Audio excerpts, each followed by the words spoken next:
والشمس وضحاها والقمر إذا تلاها والنهار إذا جلاها والليل إذا يغشاها والسماء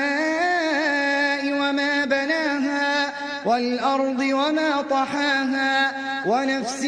وما سواها فألهمها فجورها وتقواها قد أفلح من زكاها وقد خاب من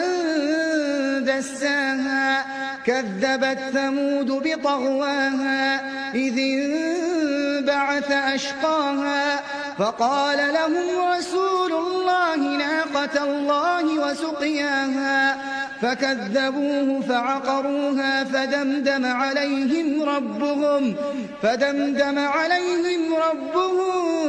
بذنبهم فسواها